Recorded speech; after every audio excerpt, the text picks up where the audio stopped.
என் பேரு சரவணன். என் ஒய்ஃப் பேரு ரூபா. ஸோ இது எங்களோட 2ண்ட் சன்.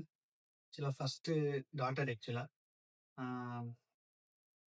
நாங்க 2வது பிரெக்னன்சி பார்க்குறப்போ ஹாஸ்பிட்டல் பார்த்துட்டு இருக்கப்பயே வந்துட்டு, பப்பீஸ் ஹோட்டல் பக்கத்துல புதுசா ஒரு ஹாஸ்பிட்டல் ஆயிட்டு இருந்தது.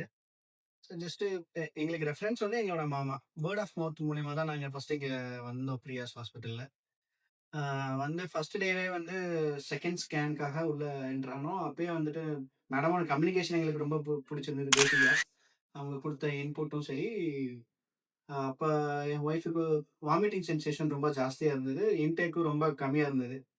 ஆ எது சாப்பிட்டாலும் வாமிட்டிங் ஜாஸ்தியா இருந்தது. ஸோ ஃபர்ஸ்ட்டு கம்யூனிகேஷனே வந்து அவங்களோட ரொம்ப சப்போர்ட்டிவா இருந்துச்சு. ஸோ அதில எங்களுக்கு புடிச்சது தான் அப்புறம் பிரியாஸ் ஹாஸ்பிட்டல்லே எவ்ரி மந்த் கன்டின்யூ பண்ணி, ஈவன் ஹாஸ்பிட்டல் ஃபெசிலிட்டியும் சரி, உள்ள ஸ்கேனுக்கும், பிளட் டெஸ்ட்டுக்கும் நீங்க வெளிய போய் இது பண்ணணும்னு அவசியம் இல்ல. எல்லா ஃபெசிலிட்டியும் அங்கேயே இருந்துச்சு. ஸோ எங்களுக்கு ரொம்ப கம்ஃபர்டபுளா இருந்தது. எங்களோட ஊர் வந்து பார்த்தீங்கன்னா, நம்பியாம்பாளையம்னு சொல்லிட்டு இட்ஸ் அ வில்லேஜ். ஸோ அங்கேருந்து இங்க பக்கத்தில வந்து போறதுக்கு அவிநாசி பக்கத்தில எங்களுக்கு ரொம்ப கம்ஃபர்டபுளா இருந்தது. அதனால முதல்ல இருந்தே டிராவல் பண்ணிட்டோம்.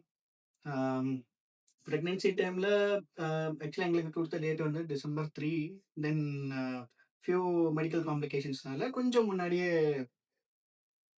பர்த் ஆக வேண்டிய situation.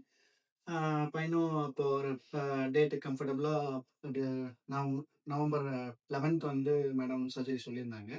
Then based on that நல்லாவே ஹெல்த்தியாவே பண்ணி குடுத்தாங்க.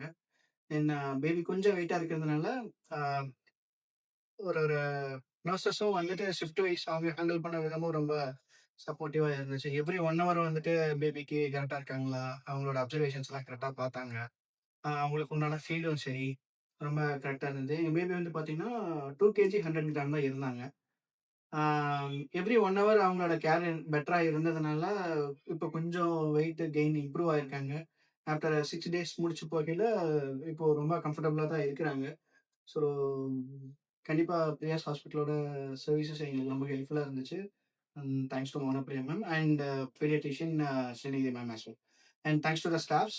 அ ரொம்ப சப்போர்ட்டிவா இருந்தாங்க. ஈவன் ஃபார்மசில ஒர்க் பண்ண சந்தோஷும் சரி, அ அம் ரிசப்ஷன்ல ஒர்க் பண்ணவங்கலாம் இருக்கட்டும். ஈச் அண்ட் எவ்ரி நர்சஸா இருக்கட்டும், ஸ்டாஃப்ஸ் எல்லாருமே ரொம்ப சப்போர்ட்டிவா இருந்தாங்க. அண்ட் நீ எதுவும் சொல்லணுமா? ம். சொல்லுங்க. மோனா மேமோட எக்ஸ்பீரியன்ஸ் வந்து எனக்கு ரொம்ப புடிச்சிருந்துச்சு. பயமே இல்ல மேம் பேசுறப்ப எனக்கு ரொம்ப எப்படி சொல்றது? சுத்தமாவே எனக்கு பயம் இல்ல. ஆனா ஆப்பரேஷன் தியேட்டருக்குள்ள போனோனே ரொம்ப ரூம்லாம் பெருசா இருந்தோனே அத பார்த்தோனே எனக்கு ரொம்ப பயமா இருந்துச்சு. அப்புறம் மேம் தான் பயப்படாத பாப்பா நாங்க எதுவுமே வழி பண்ணாம தான் பண்ணோம் அப்படின்னு சொல்லி சொன்னாங்க.